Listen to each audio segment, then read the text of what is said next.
This could be a championship-deciding day in the ABB FIA Formula E World Championship.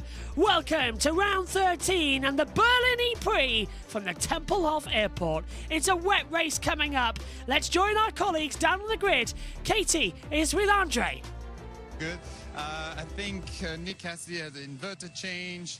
Buemi has a motor change, and I don't really remember exactly what Drugovic has, but not ideal for his debut. But you know, it is what it is. Are the rules? But maybe they can, you know, use that opportunity, maybe to do something strategically with a pit boost, try to burn more energy, go in early, and then hopefully have a safety car and catch up with the field and then benefit when everyone is coming in for pit boost. So yeah, let's see if they can do that. Exactly, and if you're going to have a bad quali, are you going to want that to be in a wet race rather than a dry race? Do you feel like wet races with safety cars, with yellow flags, are more likely to present opportunities? Yeah, there are definitely more opportunities in the wet, people making mistakes in front of you, so yeah, you can benefit from it. Or if you're really good, you know, if you can have that performance gain, then you can pass the drivers. Also, there will be a bit less spray now. It looks like it's going to dry out a bit, so I think the racing will be fine. But yeah, strategically, you can definitely benefit from something, and yeah, maybe incidents with safety cars, as I said. Should we try and grab a driver, have a chat? Yeah. Maybe he doesn't have his Superman suit on. I know, this is what I want him to pull his suit up, because I think they look fantastic this weekend. Zane, where's your Superman suit? You need superpowers. Oh, there it is. Superman pants on.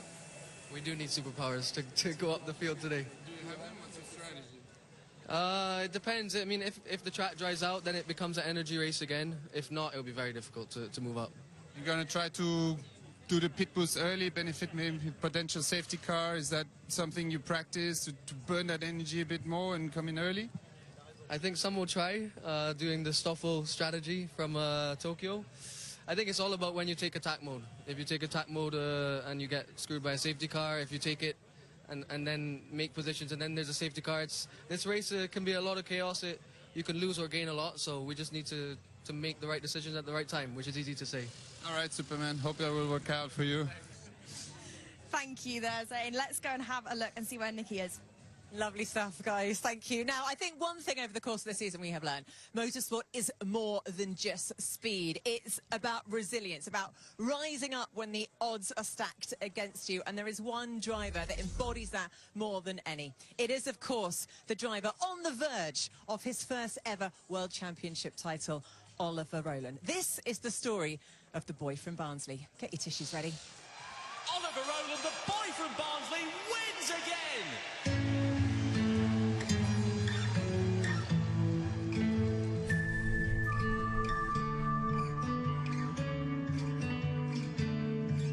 Always be good, always be firm and slow. His first word was bike, bike, bike. The race is hard but fair. Tonight will shine, will fly. Say hello to your dreams. Will shine, won't cry. For as long as I've known him, he's just been obsessed with motor racing. You could plonk that boy in anything and he'd be quick.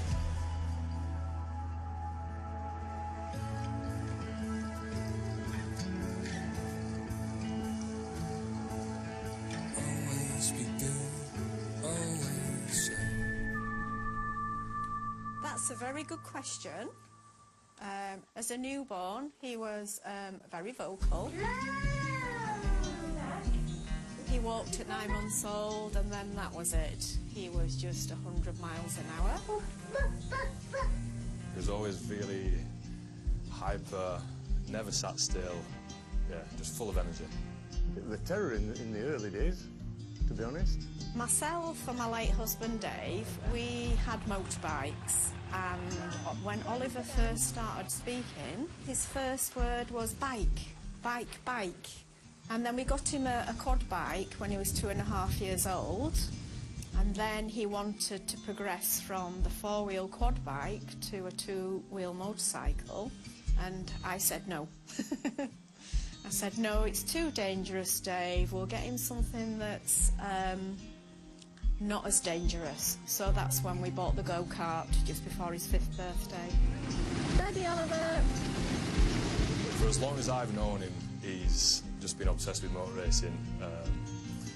So yeah, I think it came from his dad. Dave was really the driving force behind Oliver. He would prepare the karts to perfection. I first met him at Sheddington karting circuit when he was about 10 years old, and then we got an opportunity to test him. We did the RSF shootout and he was really quick. It was kind of my decision on who was going to get chosen, and I put him forward so I don't have to race against him, basically.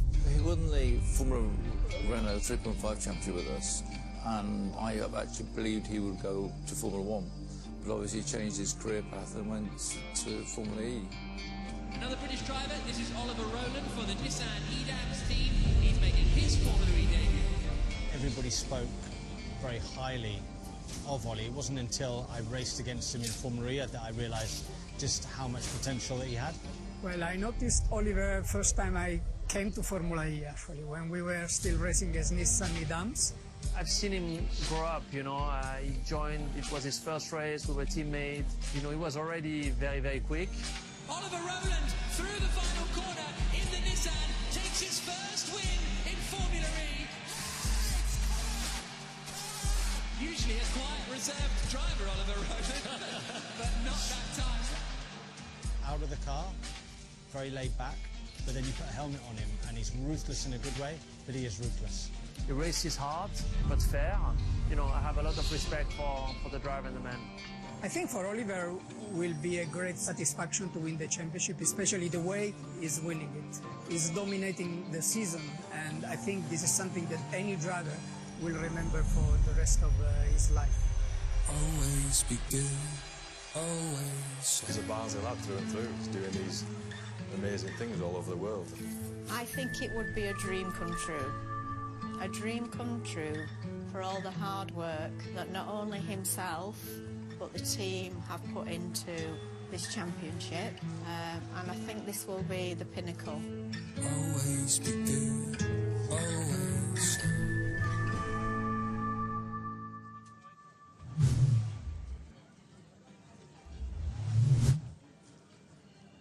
So we're back here on the grid, standing by Oliver Rowland's car. We can see Oliver Rowland actually behind, having final conversations before he puts his helmet on and jumps in the car. What are they going to be discussing literally in these last few moments? Surely by now everything's been agreed. Yeah, I'm sure most of the tough conversations have already been had, and that will be between Oliver and the team about strategy. We're using the pit boost, how that's going to affect things, how to stay out of trouble, because that's his #1 job today, stay out of trouble, because even if he doesn't win the championship today, if he picks up points, it means the others got to close up more to him. So that's, I think, the critical thing for him. And also, Katie, I mean, the conditions are continually changing. You know, a few moments ago it was raining. Now the sun is coming out. I did actually see him walk to the front of the grid and just have a little look down at what was going on into turn 1. Is it critical, you know, those few moments of just, I guess, absorbing what's going on in the environment? Does it make much of a difference to his race strategy at the start? For sure. I think I was just watching him as well. He was looking up at the clouds and he was pulling a face, a bit of confused. At least he doesn't have to choose which tyres to put on, though, because most single-seater formats you're choosing until the very last minute. They've obviously got one compound here, so one less thing to worry about. But absolutely, I mean, this is such a pivotal moment for him. He's really in the zone. He knows it's possible today, even though maybe it's a slightly harder mathematically than it might be tomorrow. But yeah, he's after one thing. He must feel so close, but yet also so far at the minute.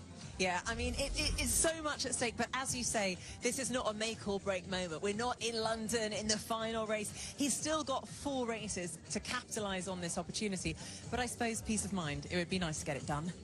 And also just the feeling of winning a championship and winning a Formula E championship, because he hasn't done that yet in his career. So he's worked so hard. He's been in the sport for a long time. He's actually taken the season out of Formula E and then come back into the sport. So it feels like he's been through the full range of highs and lows in Formula E, apart from maybe the highest of highs, winning that championship. And also huge for the team as well. You know, they've not won a drivers or a teams championship in the history of Formula E. So there's a huge amount of support from behind the scenes as well, Katie. There is, and you know, the first part of the season, it was just absolutely clinical from him. It was such a show, and to think where he's put the team as well in the team standings, most of those points obviously coming from himself, is really impressive to see, because I think Norman's been struggling a bit this year. He's also been super unlucky. Obviously they've got a replacement this weekend, so there is so much weight on Ollie's shoulders. But, of course, the Porsche drivers want to get as many points in the bag to, A, stop the Drivers' Championship being sealed today, and also bring home the Teams' Championship as well. Well, there we have it. That is how the grid is lining up less than 10 minutes before lights out. So here we are at the triple left-hander final corner. Very difficult in the dry, but in the wet conditions we're seeing lots of different lines as people are trying to find the grip. One of the reasons, it's super slippery down here. Just with these stones, you think it's rough, but actually it doesn't give a lot of grip.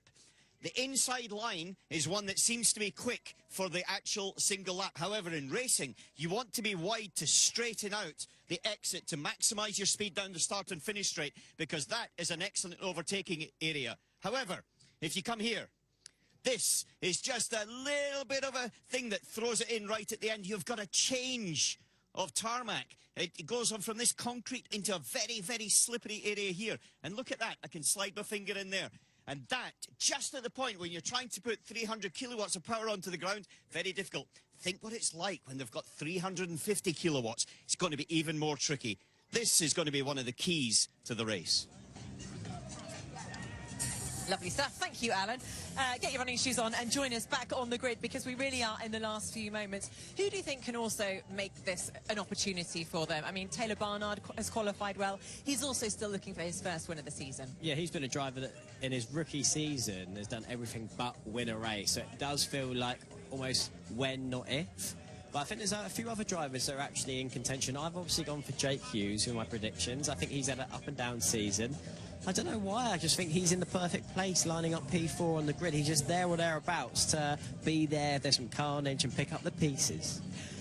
You weren't with us earlier, Katie, when we did our race predictions. Was I not? You weren't. I meant to choose Who is first. your race prediction going to be? Mine's Mitch Evans. Is that Unfortunately, official? that's gone. Choose again. Gone. I feel like we should Okay, let Katie me have work my that way one. down the grid. Oliver Rowland.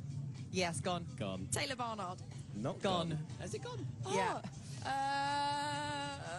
Pascal Wehrlein. Wehrlein. Okay, I think that's a fair choice. Yeah. I panicked, and I'm not going to mention who I chose.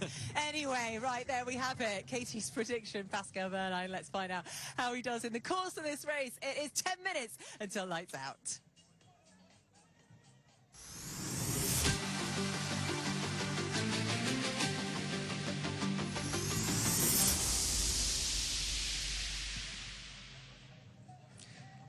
Andre, here we are towards the back end of the grid. A couple of things I want to talk about. Should we take a walk? Let's take a walk. The first being, can you feel that heat coming off the ground right now? Yeah, it's really picked up, hasn't it? Summer's coming back finally. So let's see if the track will dry, and then it will be interesting, because the race might be energy efficient again. We might need to do lift and coast, and that might be strategic, and see how some drivers do that better than others. If it rains again, there might be a bit more chaos, and then pit boost might come into play to come in early, hope for a safety car. So a lot of things can happen, but I hope it dries out, because then we can see a bit more overtaking, a bit more risk-taking. To put it lightly, it's a bit of a game changer, isn't it? Because, you know, this surface, very unique in what it is, being an airfield rather than a tarmacked permanent race circuit. When it's dry, it's super abrasive, it's hard on the tyres. When it's wet, it's almost like Teflon, isn't it? It's so slippery. Yeah, it's super tricky. It's one of a kind here. It's really difficult to understand how to use the tire and not to stress the surface so much. So when it will dry, you will see the teams who figure that out best, and what tire pressures they choose. So some teams might start on higher pressures to have the advantage in the wet, and some teams will bet on a bit lower pressures to bet on the drying track. So yeah, we will see who will come through the field from the back. There's some good drivers with their penalties. That for sure Nick Cassidy is looking to overtake a few people. He's always been good on energy efficiency and moving back to the front, and it's also a track that's very easy to overtake. You know, it can go 3 wide in some corners, so we saw that last year. Absolutely. You know what? I think you might have done an excellent prediction there with the tyre choice, because look, Jody, you switch the camera over there a little bit. Porsche currently are changing their tyres, so maybe that could be exactly what you referenced, Andre, when it comes to the tyre pressure. Well, they have 2 sets of tires. I think so that is a choice. Do you go with the used set, which are scrubbed from free practice and qualifying, or do you go with a new set, which is a bit slippery at the beginning? You know, you need to scrub off that glaze, that shiny bit at the beginning, but you have a bit more peak in the new grip, and you can extract that. So yeah, also things where you had advantages and disadvantages. Absolutely. Okay, well, it's tyre strategy being one thing that happens dictated before the race. Obviously, you can't change that during the race when it comes to pressures. But one thing you can change during the race is your attack mode and when you choose to pit boost. Hello. There's Dan Ticktum's mum there. Oh, we're just getting in the way of a selfie. Should we photobomb? No, we won't. We'll leave that. Yeah, so you've got attack mode and pit boost. But the way also to think about when it comes to pit boost is the combination of the two, using that extra power to make the most of the pit boost, if that makes sense. Yeah, for sure. So attack mode is the one you use to go and overtake and make sure you take it at the right moment, especially when it's wet like that, the all-wheel drive, that is going to give you the best traction, the best opportunity to overtake. And in combination with pit boost, to be at the right place at the right time to gain those positions will be very important. But yeah, I think we will see drivers to try to burn some energy and go early to do the pit stop, the pit boost, and maybe hope for a safety car to join the queue.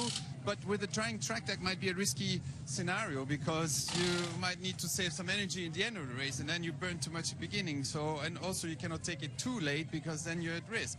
So yeah, it stays interesting. It puts the cats amongst the pigeons, as I'm sure Tom Brooks would like to say with his many, many puns. Yeah, choosing when to do that and also how you combine the attack mode. I really like seeing almost like the three choices when it comes to pit boost. You've got the undercut, the overcut, or the gamble, as I call it. So very, very, very exciting indeed. There's lots to come ahead. You know, the ultimate thing being, can this man here do the business and get his World Championship title, the first for Nissan in any FIA category today? There's a lot at stake. It's exciting. Looking forward to seeing what can happen, Andre.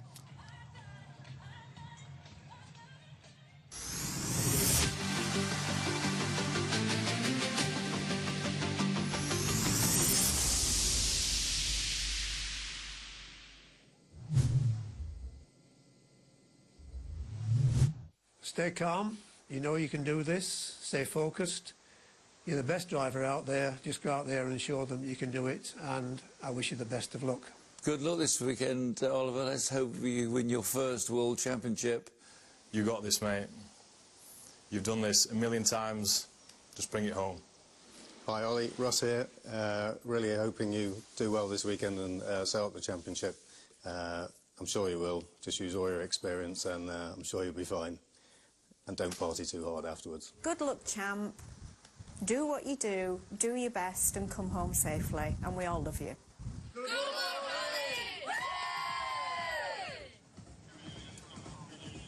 Wow, wow, an emotional moment there, you know, hearing from his friends, his family, his colleagues. Just a reminder of how massive this moment is, or potentially is, in his career. What is going through his mind at this moment? We've just seen him jump in the car. He knows what lies ahead.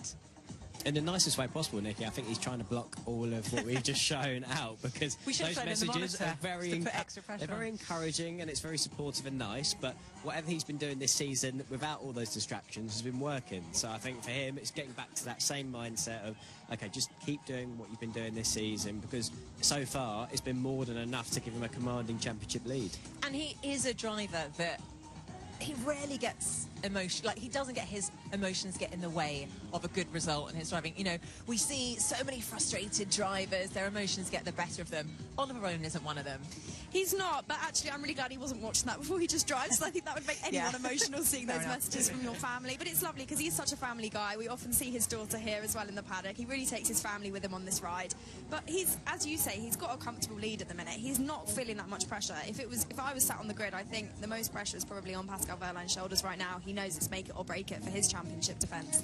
Also, I mean, a fair amount of pressure for Mitch Evans, who's there at pole position. He's had no points on the board this year. He had his first win in Sao Paulo and nothing since. So he needs to show the team that he is a top-class driver again. I don't think, I kind of disagree, Nikki. I think that he hasn't got any pressure on his shoulders, because his season has been, you know, that poor since Sao Paulo. It feels like he's got nothing to lose. He's on pole position. He's in the best starting position, considering in these wet, tricky condition races, there's spray and all those things for the drivers to deal with. He hasn't got that out front. But don't you think he's in pole position and therefore the team expects a good result? He will be putting more pressure on himself than the team, I guarantee you that. Katie, I who's would right in say, this though, situation? I'm not sure that it's been down to his driving this year. I think a lot has happened There's other that's been factors, I out of agree. his control, so it's a tough one. It's balance. Yeah, well, there we have it. After seasons of relentless hard work, risk and determination, it all boils down to this. Mitch Evans on pole position, Robin Frines alongside. But can Oliver Rowland seal his first World Championship title? We'll soon find out.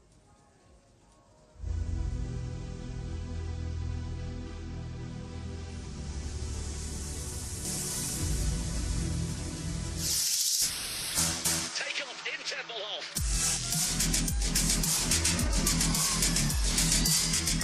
Yes, just about. Evans is through. I got spun. Oh, man. Oh, contact at Mortara. Full push, gloves are off, elbows out.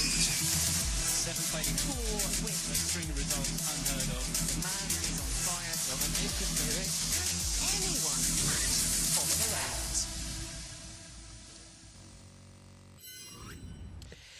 It's the Berlin EPrix here at Tempelhof Airport, and it is a wet, wet affair.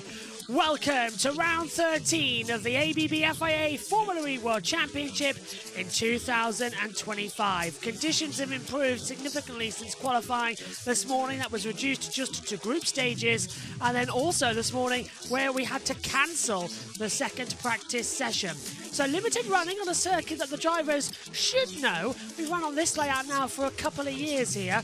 But Berlin is the overstay on the Formula E calendar. Every single year has seen an iteration of this circuit. We've hosted more at the Tempelhof Airport than any other circuit in the world, thanks to 6 races in 9 days during the pandemic. A couple of years ago, though, we changed the layout. So turn 1 now was the back half of the circuit. That's where attack mode is located down into the hairpin at 2. 3 and 4 located as a sort of elongated chicane before we rejoined the original layout at 6 and 7. Another overtaking opportunity, dive bomb late on the brakes. It's been widened out, and then Constantine is in to a tight exit that had caught a couple of drivers out last year. The last 2 corners, as was, now forms a double apex hairpin before we go along the old start-finish straight into a new elongated last corner. 12, 13 and 14, a technical section. It's a triple apex corner before the little kink at 15 leads you back along to the start straight. It's a tricky circuit to get right, and the barriers provide it even more so. It's a mix between a permanent circuit and a street circuit, and certainly in race 1 we're also going to have to contend with the pit boost format. Let's take a look then at how they line up on the starting grid for this one. A penalty for Sebastian Buemi puts him at the back. The same goes for Nick Cassidy. Felipe Djokovic makes his debut. He starts in 20th alongside Sergio Sete Camara returning to the championship. David Beckman lines up 18th with Zay Maloney in 17th. It's 16th on the grid for Jake Dennis, and Lucas de Grassi lines up P15. 14th on the grid takes us to Sam Bird with Nico Muller lining up in 13th. Stoffel Van Dorn lines up 12th, and Edo Mortara has 11th. Into the top 10 then, and we welcome you up to the commentary box for it as well, with Ed Hunter back with us with the Lego EPrix cars. Alongside as well, Taylor Barnard in the McLaren lines up in 10th. Pascal Wehrlein lines up 9th in the Tag Heuer Porsche. Alongside him on the grid, then that falls in with Dan Ticktum in the Cupra Cairo. Alongside as well comes through, I see Jean-Eric Verne lining up on the inside line. Solo printing. As it comes through, Da Costa comes through then again into position.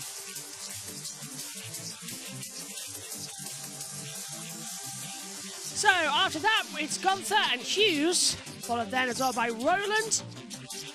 Frines has second grid on position. And pole goes to Mitch Evans, a 1:11 come the race. What on earth can he do in better conditions? Well, we've run out of black printer ink, so the only 2 pages that printed are the track map and the race information sheet. I'd rather have that because we've also got to contend with the race for the title. Roland's on 172 points, Verline is on 103, DaCosta is on 98. It is mathematically possible that Ollie Rowland starting third could be crowned champion here today. Ed Hunter's alongside me in the commentary box as they roll forward. Welcome back, Ed. Nice to see you. This is going to be a great race today. Yeah, it should be interesting. Wet and pit boost. It's reminded me a bit of Tokyo, where Van Dorn hit very early and won because of the safety car and red flag, didn't he?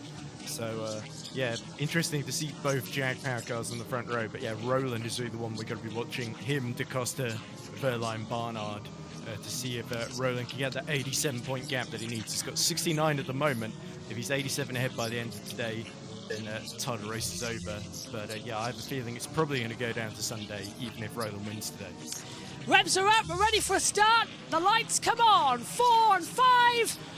And it is blast off in Berlin. It's a good start from Evans. We head down towards turn number 1. It's a little kick up in the dust as well, coming through with the spray. Roland's gone to the inside line. Efrain stays defensive. Gunther's trying to go around Evans the outside. wide. Yeah, Evans very wide, but he managed to make it through. McLaren's a little bit... Oh, and that's Jake Dennis stalled at the line, and that's going to be a safety car at least, because they have to get him off. That's a red car. It could also be a red flag, but it's so close to pit entry, Ed, I think we might get away with it with it being a safety car. But everyone's slipping and sliding. It's not so much raining. It's still just damp out here. Yeah, it's all those damp patches, especially offline, as we see yellow still in full effect here in the first sector. But yeah, Roland losing out to DaCosta, as we see, is that Taylor Barnard going very, very wide as well. And swap positions with Sam Bird as the safety car is brought out. So stop and go, 10-second stop and go penalty for Bohemian Drugovic. This is because of changing the MGU unit and the powertrain. So that makes sense. But yeah, for Jake Dennis, his race didn't even get started. At the driver left-hand side, we dispatch safety car. Please follow the safety car through the main straight. Thank you very much. So that's the race director, but he says, Dennis well, was saying, I don't have anything, mate. Yeah. So yeah, no joy, no life whatsoever from that Andretti Porsche. So he's trying to cycle. Oh, he's got it. There we go. Recycle and go. Good cheer from the crowd. That's good to hear. Well, he's not even going to lose a lap, actually, so it's not as bad for Dennis as it could have been, where he wouldn't have been in the race at all. He cycled through, restarted the power. It sort of feels like something from that F1 movie that Brad Pitt might try and pull off. Yeah, you get as much hotter tyres to everybody else now as we get going. Well, it depends. He's still got to catch the back of the pack, and he's got to get past everybody as well. Well, his teammates up in 14th, up in 14th, but still not all that high. But yeah, Verline has got himself into the top 10, which is interesting. Oh no, he's lost a few positions, isn't he? Because he did start just behind DaCosta. So yeah, DaCosta's had a great start, and then it's Roland that's not had a brilliant launch here. There's Dennis and lights out. He didn't even move, Ed. Not an inch. Oh, Beckman reacted very, very quickly there when he saw that.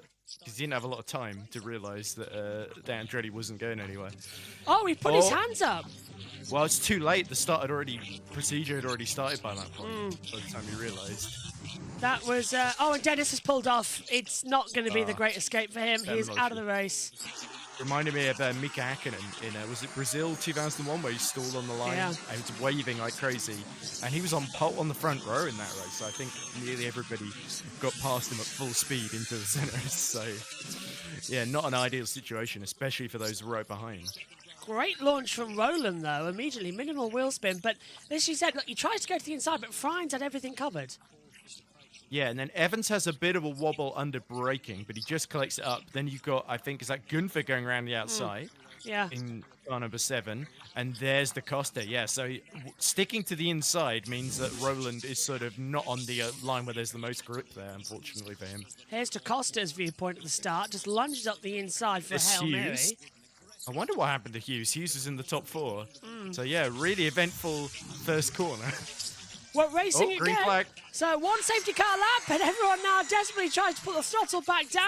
Into the pit lane comes Cassidy, Drugovic and Buemi with those 10-second penalties that they have to serve. So they're going to be hoping for another safety car. As now, around the outside line, Evans is immediately going for attack mode. Now that's smart because of the pit boost. You have to come in here, use one now with the least of 4 and 4. That's what he's going to do. So is DaCosta, so is Verline. In these conditions, use half now, wait till you exit your pit boost, and then use your second half later in the race. race. It's all about strategy here, and this is going to be the most strategic use of power boost throughout the entire season because it's such a long circuit here. As Frines, without the four-wheel drive, he's only got two-wheel, fighting the conditions. Evans with the four-wheel drive is able to breeze back through Ed. Lovely move, and it's all happening further back as DaCosta tries to get through on Roland and Vern. Yeah, but from Robin Frines' point of view, you might want to save it for a little bit later on, as there we go. Tictum is trying to fight to keep Hughes behind him through turn 8 there, and just about able to do so. But yeah, of course, Evans will be getting the benefit for the next 3 minutes, but Robin Frines, he's got DaCosta coming up to the back of him in his attack mode, so he immediately repassed Maximilian Gunther. But yeah, Robin Frines will get attack mode a bit later on, you would think. So, and Roland is another driver that's doing a similar strategy here. So there might be some teams that decide to go for both their attack modes after the pit boost is served. But of course, we don't know how many safety cars and such are going to be here. As we see, this is Cassidy, or Buemi, and Drugovic being released at the same time. And yeah, Nick Cassidy just about gets out ahead of both of them there. So great pit work from Jaguar. Buemi's had the race from hell so far this weekend as well. He already had the penalty, then he had to change everything from qualifying over. Didn't even take part in the group qualifying format that we had, but he was starting towards the back anyway. There's a lunge going up there on the inside line. I've got a feeling that's Gunther having a go on the inside line. And yeah, also Verline with attack mode getting through on Roland as well. So Roland's dropped back into 6th position now, and he can win the title today, remember. Yeah, it is going to be a long shot because, like I said, he needs that 87-point lead. He's 69 points ahead of Verline at the moment. And then I think DaCosta is another 5 points back as well. So sort of 74 points, the gap. So he needs about a 14-point gain on DaCosta. DaCosta at the moment is P2, as now Verline is trying to make up ground here as well. So yeah, it's both the Porsches that are in contention, but remember, there is a bit of needle between the two. There's lots of rumours DaCosta is leaving this team as Verline and Gunther side by side behind Robin Frines here, so this could get very, very messy. Drugovic is under investigation for overspeeding in the pit lane as well, as Gunther's got Frines right behind him, looking left and right. Are we going to see anything from Verline? Bit of snap from both of them as well, the four-wheel drive, and Frines is just a sitting duck. We saw this when Verline hit the back of his teammate in practice 1 as well. DaCosta, look, Verline's got the inside line as well. If he can just get through on the inside line of Gunther, he can't, but he's going to deal with Frines with superiority, and he goes through into 3rd position. Frines down to 5th. DaCosta now takes P2. But yeah, Verline hit DaCosta in practice, and it really showed the difference in wet weather and dry weather, the difference there between the 350 and the 300 kilowatts of power. Yeah, and it also shows that those two absolutely hate each other, and I'm not surprised because I sort of side with Pascal there. I think I'll gladly take a free place group penalty if it means smashing DaCosta into the wall and taking that smirk off his face. But anyway, now Verline having a go at Maximilian Gunther, tries to duck to the inside at the last minute. But yeah, Gunther sees that one off and actually goes very, very wide. So up the inside goes Pascal Verline. Doesn't quite feed Maximilian Gunther into the wall, so a very, very fair move there. And now it's both Porsches on the podium, but yeah, Evans has checked out at the moment. What's the gap up front? It's 2 seconds at the moment, although DaCosta has just set the fastest lap. And Drugovic has been given a 5-second time penalty for speeding in the pit lane, so it's unfortunate for him that it's gone that way, but I think he'll take it. Tomorrow's a new day, and that's going to be when even he said, I'll show what I can do in this championship in better conditions, as we now get that confirmed from the race control on our graphics here as well. Evans leads DaCosta, Verline, Gunther, Frines, Roland, Mortara, Vern, Tictum and Hughes. And we have got the pit stops coming soon, remember, as well, as we now start lap 7 of this race. Remember, Drugovic was only serving that drive-through because Nick De Vries, who would usually be in that car, had it sort of because of the powertrain replacement. So it wasn't really Felipe Drugovic's fault. It was just that's the state that car is in with its usable components at this point in the season. And it's the exact same rule in Formula One. If you join mid-season, you sort of inherit the bits of car that the components that your predecessor was using effectively, because otherwise people would just replace drivers every round and bring a brand new car for them essentially, and that would carry with it a little bit of an advantage. We see Hughes now has passed Roland as Roland has gone into his first attack mode. Crucial moment for him as we see Maximilian Günther trying to go back around the outside of Pascal Wehrlein. So it's the two Germans fighting for the podium here. Trying to cut back on the inside line. He's done it. Brilliant job from Günther in the last of his attack mode. He's through as Jay Penske watches on down in the garage. First time I've seen Jay without his glasses on, actually, in a significant number of years. He's always got his Ray-Bans on, looking like he's straight out of the 70s. Yeah. He realised even he would look a bit silly with them on in these conditions. But yeah, Mitch Evans, who was so strong in the wet, and it's been such a tough season for him. Remember that brilliant win from the back of the grid in Sao Paulo. But since then, he has basically had so much difficulties as Wehrlein has dived back up the inside of Günther at the final couple of corners. Just been told that if you're watching our IndyCar coverage of practice, there's a yellow flag out there as Carl Kirkwood's gone into the wall. So coverage continues on the main JB Motorsports and the World Superbikes in operation as well, as Friends goes into attack mode, takes 4 minutes as well on the board. He joins the rest of the field. Mortara's running out sooner or later. Verne coming in there too. Energy reveal, as we will have more dark clouds approaching. Yeah, as I thought then, everyone around about 80% in this stage. Gunther's actually the worst at 79, but he has taken the attack modes. Yeah. A couple of interesting comments. Shots by Ruka in the Formula Zone live chat says, the master of Berlin, let's go Da Costa. And it says, laughing, imagine thinking Pascal was actually right about hitting, right to hit Da Costa. I think it was obviously wrong, and it was the grip penalty was justified, but given what's been happening behind the scenes and the way Da Costa and his family have been talking about Wehrlein, I don't blame him for getting a bit upset. Maybe using the car as a weapon was a bad choice, as we see Roland picking off, I think, Hughes to get back into the top 8 there. And yeah, now he's actually doing the best on energy of those in the top 10 here. So him and Friends, by waiting until later on, this could work out well for them, as now Friends picks off Mortara into turn 2. I'm really interested about this message that's come up on race control. Incident between Wehrlein and Bird noted by the stewards. Now, my brain must twig that that's at the start of the race, because they are polar apart at the moment.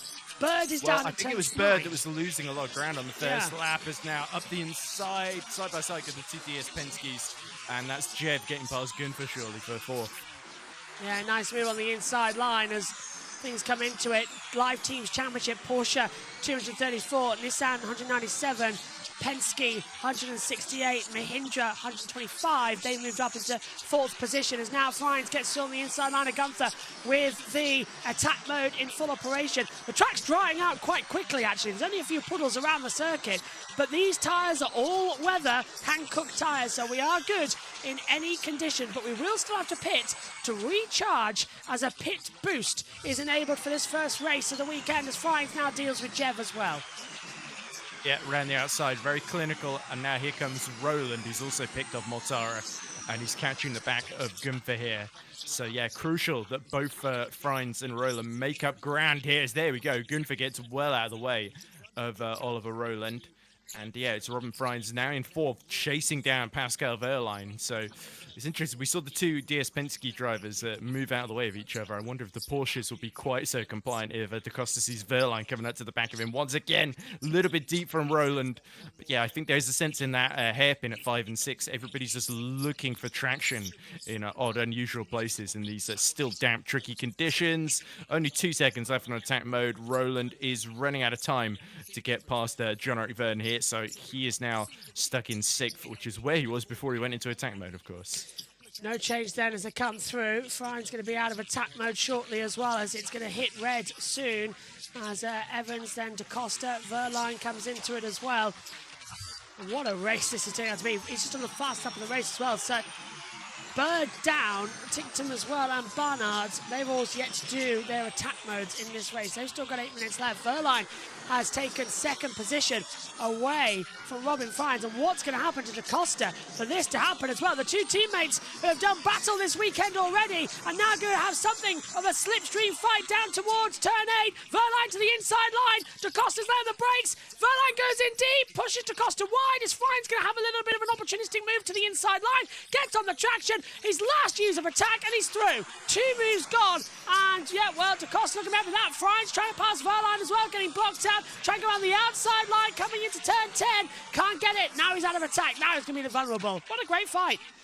Oh, and DaCosta's there we back. go. And Fines had to go very offline coming out of turn 8 there onto the place where there's no grip on the track, and that allowed DaCosta back through. So unfortunately, the four-wheel drive ran out exactly the wrong moment there for Robin Fines. And that was a late decision from Porsche, but of course, Verline is the one that's 5 points ahead in the championship and has got the better chance of beating Roland. So if there was a team order there, it would make sense from a driver's championship point of view. But yeah, here's a replay of what we just saw. So this was Fines at the exit, and he just gets a little snap. I'm surprised it hit the wall. Yeah, it's the old concrete here at Tempelhof, isn't it? And we saw Fines take pole position here for Abt a couple of years ago when they were using sort of custom Porsche powertrains. But yeah, you can see there's just no grip there as the attack mode runs out and suddenly goes from 4 wheels to mid-corner, which is never ideal. As my light seems to be malfunctioning, so I'll keep it off now. Just to keep me a bit cooler as well. Do you want Jake Dennis's electrician's number? Yeah, it might be just because I didn't push the bulb in properly. It's a very old lamp. But yeah, look at the gap. Evans now 3 seconds ahead of Verline with the Porsche swap there. Doesn't look like Jaguar are going to be beaten in this one, and this would be, as Evans very nearly bins it at the final corner, but So masterfully controls that slide. And there's a sense here as well that Jaguar have not won since Sao Paulo, which was end of last year as well. Yeah. So it's been a pretty fallow year for Jaguar. And there's been all sorts of chaos going on behind the scenes. We know James Barclay leaving the team, Nick Cassidy leaving the team at the end of the season as well. So yeah, Evans is trying to assert himself. There's all sorts of rumours swirling around about who the second driver could be. Could it be DaCosta? Could it be Taylor Barnard? We'll have to see. Stay efficient with these guys. Brian's been told to keep his efficiency up, that he's doing a good job. So yeah, keeping the pressure on the back of DaCosta exactly where he would want to be. But Verline has started to disappear up the road here. So DaCosta holding up Fines, if anything, and backing him into Vern. So Roland now on 180 points, Verline on 121. It's not what it needs to be champion today. Could happen tomorrow, and we'll bring you all of that action as well from round 14. That'd be 59 points. Remember, at the end of Sunday, tomorrow, he needs 55 points, because that's the max he can get out of London, if I'm not mistaken. So yeah, 55, 45, 53, 56. Turning a 59-point gap into a 55-point gap is a lot easier than turning a 69-point gap into an 87-point gap. That is indeed a lot easier. And London is unpredictable as well, as we know with Formula E, and that's going to be in 2 weeks' time. Let's have a listen to Fines again. Energy is strong. It's you and Roland are the strongest in the top 10. Let us know if we can help you on balance. Right, okay, so basically, you've got this, go for it, and see if anything changes, basically. So this is going to be a big factor. It's going to be tricky to see how Fines can beat Evans, as we see very, very wide from DaCosta. Allows Fines to get alongside, but he's not quite close enough there. As we see, Verline is just starting to eat a little bit into Evans's gap here. Fines up the inside again through 7 and 8. But again, it's just on two-wheel drive, it's much harder to make that sort of move. You've rather got to tuck in the slipstream and sort of hope for a move into turn 2, essentially. It's got to be Fines' best opportunity here. The other thing they might be doing is trying to run a lap longer, very wide at the final corner from DaCosta again, so that Fines and Roland can do the pit boost a lap later than everybody else, and they might have a bit more energy to play with in that final stint of the race. We are nearly at half distance here, 15 laps out of 30. Late from Fines on the inside line for third place on DaCosta, and he's made it stick into turn 1 and 2. But DaCosta's going to hold it round the outside into 3 and 4. But Fines got it. That was a late but beautiful move. Yeah, it felt like there was a bit of lifting and coasting from DaCosta there. But yeah, nonetheless, Fines up into P3, and now he's free to chase down Verline. But of course, Jev is doing pretty well on his energy, and he is rapidly catching the back of both of them as well. cautious, wild and beautiful. That's what we're having right now here in Berlin. Lap 15 of 39, about to turn to lap 16 of 39 as they'll come across the line. Evans leads, but we're going to have pit stops soon. It's anywhere between 60 and 40%. The minimum pit stop time here is 34 seconds. Yeah, the only problem for Roland being swallowed up by the pack is now Gunther is all over the back of him, and there's a danger of being taken out in the midfield here, which could end very, very badly for Roland, and he could go from being 59 points ahead in the championship to all of a sudden only being 30 or 25 points ahead. Let's take another look. This is Barnard, who is currently running in 11th position. He's just outside that point, as you were saying, Ed. Just a very replay. far over the curb. He's dropped down, actually. He's past Tickton. He's having to go Tickton. You're 1% up on energy compared to Sam, 3% up on the lead cars. So if they're playing the long game here, Ed, could they wait an extra lap to do the pit boost and benefit from that 3%? Well, problem is he's 23 seconds off the back of Evans, so being like 3% up on Evans is no good when he needs to spend more than 3% to catch up that gap, essentially, unless McLaren have got some sort of bonkers strategy there in the middle of here. As we see Barnard up the inside, nearly hits the wall there on the inside because he gets squeezed a bit there from Stoffel Van Dorn, goes around the outside with his attack mode, and now he's almost immediately trying to fight the system Maserati of Hughes to try and get that 9th position as Evans sets another fastest lap to pull half a second clear of Verline. It's a 106.195 as well, so he's pulled out 3.4. Still now, they don't need to cool the tyres down, but they will just be searching for a little bit of water just to help them out a little bit as the tyres transition. There's an interesting compound mixture inside them that enables them to gradually gain temperature as well as lose it. It's fascinating how they do the all-weather tyres, and Bridgestone will be coming in at Gen 4 to take over as well, and I'm very excited for that as well, as Bridgestone, who are, of course, I think, well respected in motorsports. Okay, we have 1.5% more energy than Verline. Looks like he's doing minimal saving. Yeah, so Verline, so what? I don't get this. So Evans can just take off. He did this in qualifying. He is so much better at this circuit, on this layout. He's literally just an AI. He's dialed in, lap after lap, consistent. Whereas Verline, who's now in that position for a pit boost, so is Gunther, they're having to really challenge. Remember, this was the bogey circuit for Jaguar for many years, the nadir of which being Season 7, where the Jag didn't even go up the line and Evans got collected by Mortara as he nearly hits the wall. He's pushing, he seems really, really confident in these conditions, and as you say, he's pretty handy around this circuit as well. So I don't think he won here last year, but he was still very strong here in Season 10 as well. And is he catching up to Cassidy to lap his teammate here? Yeah. That is interesting. So it looks like pit boost being primed by Evans, Verline, Frines, DaCosta, Gunther and Barnard. They've hit their pit confirm button, which is why that graphic's coming up on screen as we see a little bit wide from Evans, but that does allow him to take a faster line on exit through turn 8 there. So this is an interesting call. I would have thought they might have gone a couple of laps longer, but they're deciding they want to get out of the way now.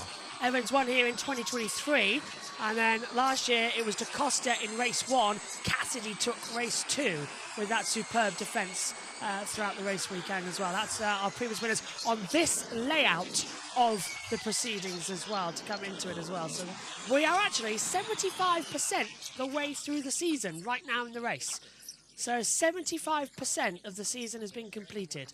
So going for pits first. Right, so it's a 34-second minimal stop here as they'll recharge the car. An extra, 3.85 kilowatts of power in the pit boost is unable to be regened into these cars. And then we'll go again. Oh, and around the outside goes, is that Gunther having just done it? No, he's still out there, the circuit. That's that's Vern lapping some of the back markers. That's Zane Maloney being lapped there. And this is what we got told yesterday in practice.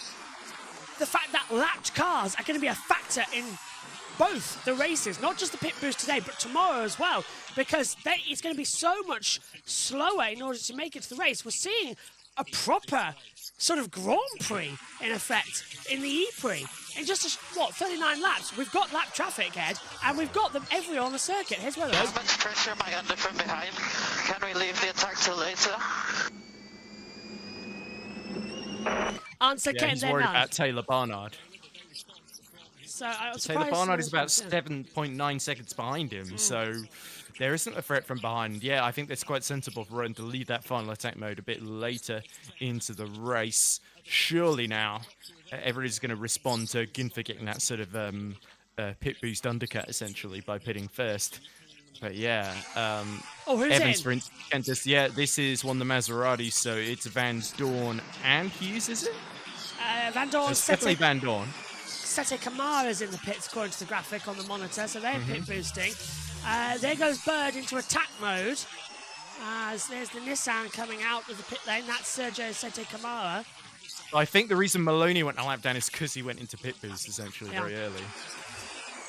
So it's going to be confusing. As also, we're working with a bit of a television delay thanks to TNT showing the World Superbike race on 2 channels, TNT 2 and 3. Well, ITV's not much better. They're just No. showing it on ITVX. So. Yeah, I actually put it out. It's a shocker when we could have a title decider with a British champion, and neither channels are showing it. Honestly, Formula E in the UK need a better TV deal ASAP. But haven't you seen the Formula E website where they're boasting the biggest figures ever? Like Lies. the Mexico E-Prix got more views than the Las Vegas F1 race. No. Which is, I don't believe for 1 second. But, you know, it does feel like they're fudging the numbers a little bit and saying anybody who accidentally tuned in while channel surfing counts as having watched the whole race.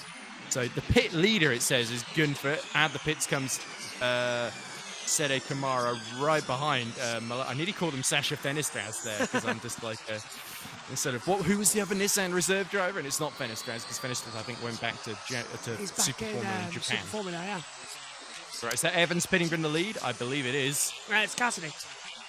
There's Evans. Okay. It's the other one. Right, okay. So- Well, it makes sense for Cassidy because his race is falling apart a bit here. He's a lap down already, and Evans has now lapped him. Save both his attack modes. Cassidy's banking on a safety car. That's his only hope right now. Pit boost now in effect as it recharges up on the green. Several attack modes are going to falter soon. Vern, to Hughes, to Grassi. They've all got Vern less has than a gotten minute. third while I've been watching all of this, so Yeah. he's actually been quite aggressive at this phase. Great job from Jean-Eric Verne then, as now we're right on board with Oliver Rowland, the championship leader, who is cool, calm and collected, and was on FaceTime with his daughter during the cancelled FP2, which he tried to get a look at the television to see that she was on screen several times. She finally realised, but she put a dog filter on her face as well on one of those phones, so hey-ho, as they come through. That's like the most interesting thing that happened in FP2. It was, but 'cause there it we got go. cancelled. Yeah, Cassidy comes out right next to, who was that? David Beckman. He's got to let Beckman through. He's not on the same lap as him. Beckman is a lap ahead. He is in 13th position. Let's hear from Evans. Okay, reminder, we have magic paddle if we need to open traction as it dries. Now, The the, elusive- the magic paddle has got a variety of numbers. Usually that could mean it's brake bias. That's the most useful thing with magic paddle. But here, it's about how much energy deployment you can use at any one time without going into an overboost situation. As Jean-Eric Verne now into the pit boost as well. And different procedures here for when it's wet. The mechanics are not allowed to continue holding the attack charger. They're only allowed to plug it in, step back, and then plug it out. So they're not allowed in wet conditions to hold it all the time. Yeah, and you're only allowed a certain amount of mechanics working on the car in the first place during the pit boost stops. So yeah, it looks like Verne is going to get away first, potentially ahead of the Costa here. Oh, there we go. Around the outside, so a long stop from Da Costa, who seems to have lost He's not third going. position. Minimum pit There stop we go. time. 34 seconds. You have to have the minimum, and it's there straight out of the pits. Go on. Yeah, I sort of lost track as that Evans puts a lap down on Verne, having not made the pit boost stop yet. But yeah, John Eric comes out just ahead of Maximilian Gunther, so Gunther has gained a lot of time by pitting first. Freins and Mortara pulled the trigger, so Freins will be a really interesting one here. Well, at the moment, the net leader of this race coming through would be Jean-Eric Verne, if I'm not very much mistaken. Yeah, he's taken the pit boost already, so Verne has the net lead, but still Evans is so far ahead. I don't know. I think, Ed, pit boost needs a bit of work still, because it's not giving us the strategic advantage we were thinking it was going to. Well, I think when it was originally announced, a lot of breaking us the rule thought there. it would be optional. So That's a break of the rule. You're not allowed in wet conditions to hold the back of the charger. So that might be a little bit I saw of a the other thing there. teams doing the same. I think he had his hands around it and then he grabbed it. So I don't think he was actually touching the charger. I hope so, yeah. He wasn't supposed to. Evans is pitting in the lead and so is Wehrlein. Because you're not allowed to hold it in wet conditions in case of a surge. Oh, and there goes Hughes. Comes out right behind Evans as Evans is looking for his Bird's stop. not charging. But is Bird charging? I don't think Bird's charging. Flashing light on the top. Yeah, I think there's a fault. I think it is. Well, it's trying to, anyway. Yeah, it's not. I don't think it's connected because look, Evans and Wehrlein are charging, but Bird's wasn't going up on the graphic. He's gone anyway. Oh, well. Yeah, well, this let's hope it hurts for his sake, because this is something that a lot of people feared about the pit boost when it was introduced, that when it was buggy and not working properly, that some teams would have defective chargers, or they'd just have stops that wouldn't work properly and it would destroy their race. Wasn't that what happened to Nico Miller in Monaco as well? Yeah. Yeah, I'm just trying to hear the radio, but unfortunately that doesn't work on the app because he continues playing the other one. So I can't hear the radio. Miller, in he comes, along with Felipe Drugovich, as there's Beckman now. So Evans, where's he come out in the order? In P3 still. So yeah, only P4, I should say, behind Beckman and Ticktum. So Roland, Beckman, Ticktum and Beckman all staying out. So this is going to be a very surprising race if the safety car comes out. In comes Roland. The gap is, what is it, 30? No, the gap is 40 seconds now to Evans. It's a 34-second minimum pit stop time. Yeah. Another consequence of this pit boost, it does seem to spread some of the cars apart a little bit. Yeah. We'll have to see when they all filter out. Everybody stands, but you can see there on the timing graphic, those that have got the light blue lightning bolt next to their name have made the stop or are making the stop, and those who've got the white lightning bolt are yet to make the stop. So that would be Beckman and Buemi. Roland and Mortara under investigation for contact. When did that happen? TV Direction didn't even show that.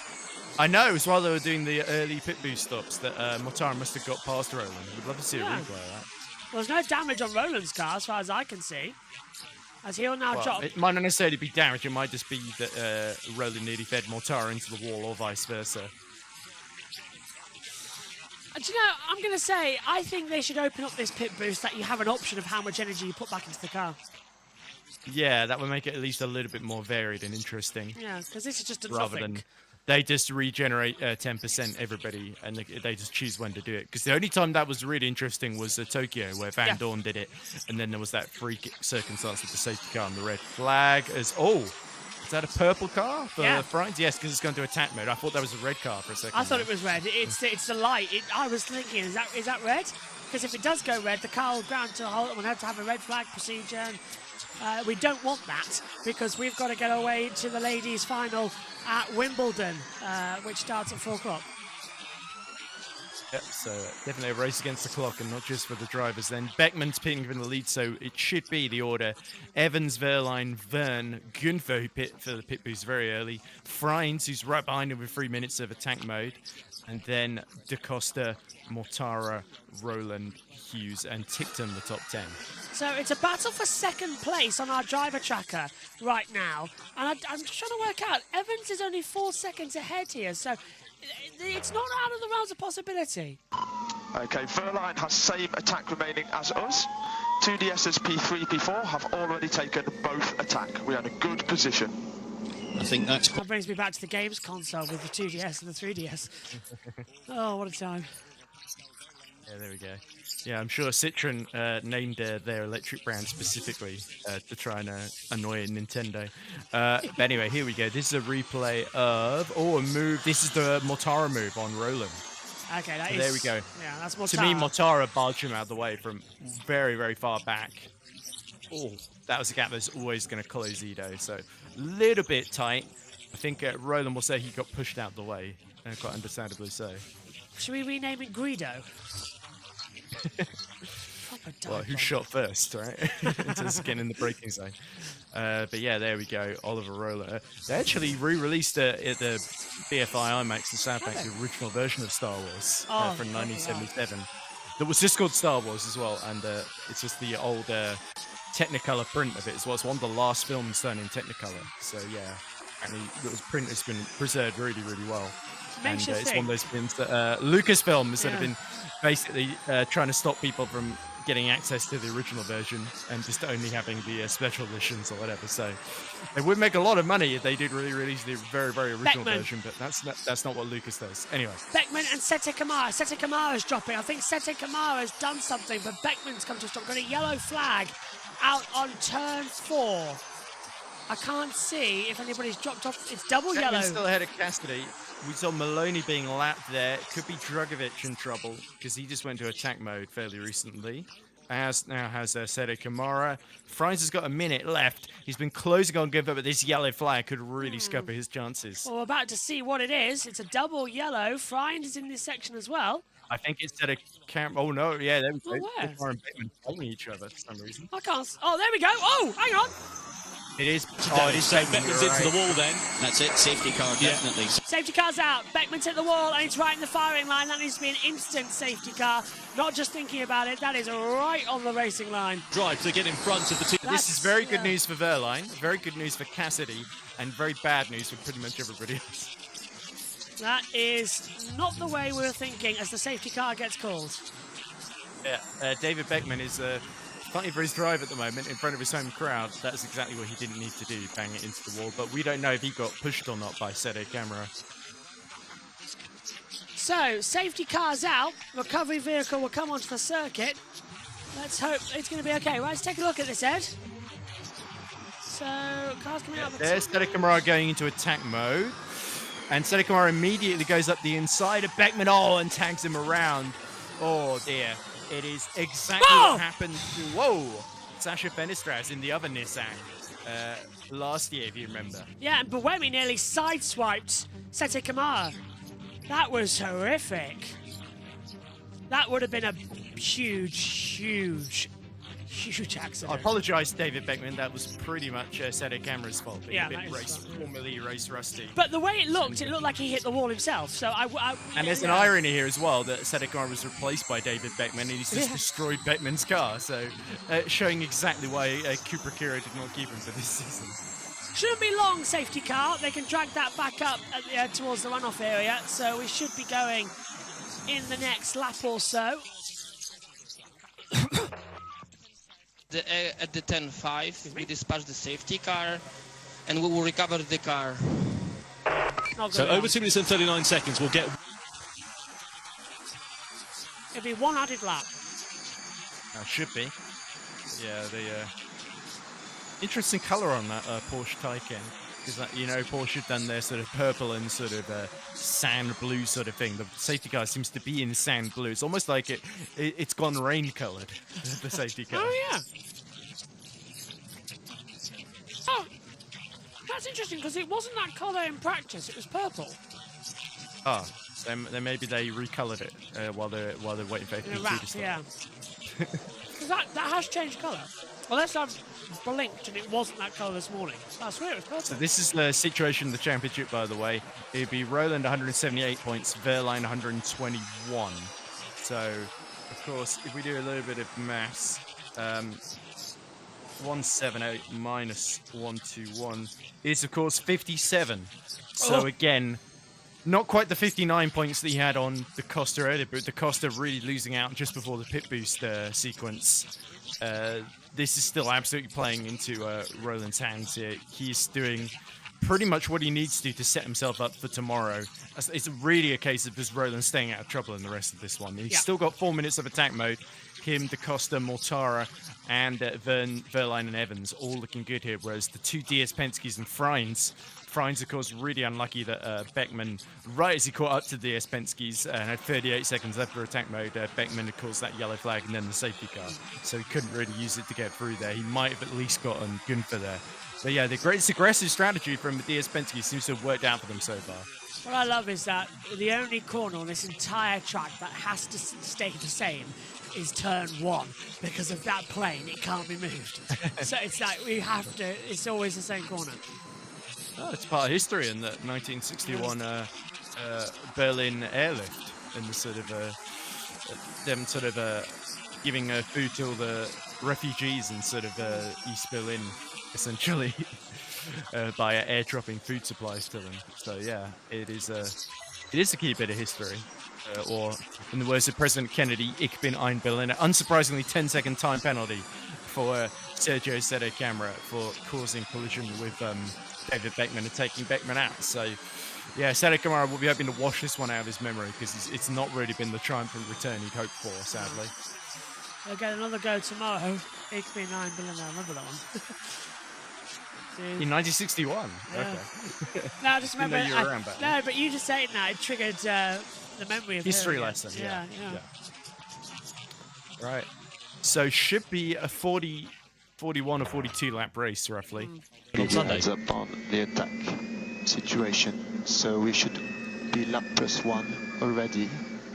We need you to check lap on dash, please. Yeah, because I think that's lap +1 already. Because we spent more than 2 minutes 39 behind the safety car. If we go to 5:19, it's 2 laps. Yeah, there is Jake Dennis out of the race and just forced to watch from the Andretti garage. It's been a really rough part of the season for Jake, isn't it?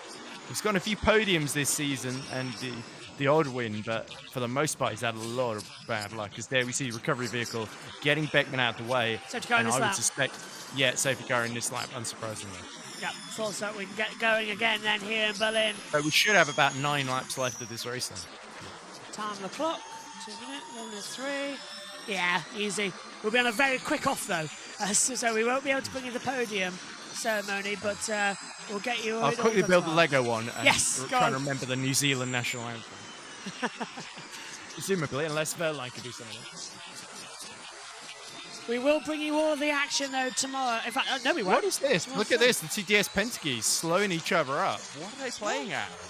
Safety car. Oh, he Right, so then- stopped. There's a problem. There is a problem for Jean-Eric Verne. He is dropping down the order. We're going to go back to racing here. And they said, the race director said just pass Verne. Verne has an issue. So Jean-Eric Verne's day goes from bad to worse as we restart here in Berlin. But for how long for? This is chaotic. To be honest, I would almost have been tempted to put the safety car out another lap with Verne having that issue, but luckily everybody's gotten through. We're back to green flag, but for Jean-Eric Verne and for DS Penske, that is disastrous. And what's happened here is Roland gotten up to P2, or is that Sette Camara being lapped here? What? No, yeah, it's definitely Roland. Yeah. Roland has passed Verline up to... Oh, no, he's Sette Camara. He said, come on, yeah. So I thought the same thing. I thought, where did Roland come from in that one? As he goes through. He's in attack mode. And that's going to unlap Sette Camara. Sette Camara is now playing into this because here comes Pascal Verline alongside. So Sette Camara has got the front. Lost out there because he would have hoped Evans would go into attack mode and come out behind him, but instead he's come out still ahead. So yeah, Sette Camara has caused absolute chaos here by slowing down and just being lapped after the safety car there. Ryan's coming in. There's a car coming in a bit too hot further back. Contact! 2 cars round at the hairpin. I couldn't see who it was. We've got all these lapped cars in the middle of the pack. It's really made things quite messy. Roland! It's the championship leader! Oliver Roland has been punted round at the hairpin and is dropped all the way to the back. He will not be world champion today! And it is damaged! Just gone into attack mode. Suspension's broke! The suspension's broke! Oliver Roland is out of the Berlin E-Prix! The championship will have to now go to London! Wow! Almost certainly. If unless he can can somehow get that 55-point gap tomorrow. But look at this. What on earth is Sette Camara? He's going to attack mode finally. And that releases the podium runners as Sette Camara, I think, loses out to De Grassi, who's also being lapped. Oh, and Da Costa spins around Hughes. Hughes does a 360 and continues. Brilliant car control, but he's come out right in the middle of the gap with Bird. And then that's McLaren on to 7th and 8th position. They're in attack mode. Evans is another attack mode, and everyone's all over the place because we've got half the field on. Oh, and now bang! Bernard bangs Mortara. Oh dear. Don't want to take that out of context. As now He's gonna do it here again. comes Barnard back up the inside of Edo Mortara at 7 and 8, and this time gets through a little bit more cleanly. So Da Costa's definitely going to get in trouble for punting around Hughes there, but Da Costa seemed to get an awful He's out. launch there. It was Djokovic. What is Djokovic doing, man? Oh, Felipe. Djokovic hits Roland. Roland is out of the Berlin E-Prix, and now all hell breaks loose in the championship. How's the car? Oh, Verline into attack mode, and he's just been beaten by a Gunther out. So this is still looking solid for Verline in the championship. He can gain ground here, at least P2 on the cards. That would be nearly 20-point swing back his way as we see Degrassi trying to unlap Frines, and here comes. Oh, yeah, they're having that battle with Sede Kamara, and they're doing it right in front of DaCosta, who's not been shy about punting people out of the way. So, well, Degrassi can try and be Superman, but he can't find a way through at the moment. Berlin lock it's more up. Lex Luthor, if you ask me. Side by side, 3 wide. That's going to be Degrassi gets sent wide. Verline's going to come back on the inside line now as through. There goes Sede Kamara. Verline through into second. And yeah, so Frines moves up, and the lap traffic. Now, I'm going to ask you a question. Why wasn't the lap cars allowed to lap themselves like is standard procedure? Why have they been allowed to stay in the middle of the pack? I'm not sure. I think it might have been just the time thing. As oh, look at this. Taylor Barnard has gotten past Frines now as well, and then through goes DaCosta too. So Frines is dropping like a stone here. Race director. With all the drivers in attack mode. Yeah, the race director's got some questions to answer after this because he should have let the gap go. Now look, we've got sliding in. That's the Porsche going wide as well. So DaCosta's going to be vulnerable to Mortara. Mortara's going to come off the inside line. There's Roland out of the race, and yeah, Mortara's gone through. He's up into 5th. Frines now in 6th. Buemi has fought his way back up to 8th. Buemi, remember, was a lap down in this race. He's fighting his way back up to 8th now. Yeah, him and Cassidy, the big winners of the safety car, it must be said. That's the Latin catch right back up to the back of the pack. And is this what happened to Oliver Roland? Here it is. You can just see it in the background. Roland on the inside. Oh! Well, hang on and makes contact with Van Dorn, actually. So why did he blame Drugovic? It was completely his fault. Does Drugovic hit him after, maybe? Oh. Oh. Yeah, Drugovic hits him on the outside. Oh, we'd have to see the onboard. Here we go. He's trying to make a move on Drugovic and then get sort of sucked into Van Dorn. Does he get tapped at the side? He got tapped by Drugovic, yeah. So I take back that statement. Roland, from the Elfboard angle, it looks like Roland drives in to the side, but he's actually tagged by Drugovic, yeah. Oh, 45-degree steering, or more than 45 degrees. That's 90-degree steering angle, so no wonder he can continue. Not just bad for Roland in the Drivers' Championship, although he's still in a strong position. He's not going to lose the lead no matter what happens in these 2 races here in Berlin. But it's bad for Nissan in the drivers because Sede Kamara has not got much chance of scoring points at the moment, the way things are going, as Bird is overtaken by several people at once and drops behind Muller. It's a 2 added lap race, so it will be lap 38 of 41 here coming through as well. It will be very tight, but we might just be able to do it. As soon as the last card comes off, we'll have to go off air. Apologies for that. We'll bring you all the analysis tomorrow in our practice. Also on Formula E Zone channel, we'll get the press conference, and hopefully Jack Giordamano will have some driver interviews on site with you. He said, swapping the heat for heavy rain, I think was his comment about going to Berlin. I'd rather take him to do that as well, actually, because it's not. I'd rather be in the rain, to be fair. But yeah, and we'll air some of those in our practice stream tomorrow as well, in the morning after practice 3. So I think we've got a bit of time to come through as well. Yeah, VRDN in the chat says go Mahindra. So certainly Mortara has survived this race despite punting Roland around. There could be an investigation for that. I don't think we saw any no favour action on that incident, so we'll have to see. Could be just a racing incident if Mortara's lucky here, but he's still got a chance of a podium, especially with DaCosta struggling in front of him. Buemi, though, is right behind Barnard with some attack mode still left over as Cassidy passes Gunther for 7th. So yeah, this is turning into not a great day for DS Penske and a terrible day for Nissan. Stewart to investigate Van Dorn and Roland, not Drugovic. Look at this, Verline really using the rest of his attack mode to try and catch Evans. He's right with him now. Yeah, pushing power to power as they come through right now. 9/10. Fastest lap for Pascal Verline, 59.63. He's going to do it, less than a minute. Verline's going to win this one, isn't he? He's going to get ahead of Evans and take the fight down to London. Yeah, but of course, it would still be about just under 50 points, I think, at the moment. We'll have to work out at the end of this, but yeah, let's see. So it would be, the gap at the moment, what was it? 69 points minus 25. That would be what we need to work out. So yeah, let's see. 69 minus 25 equals 44. So that would be the case if Verline can win.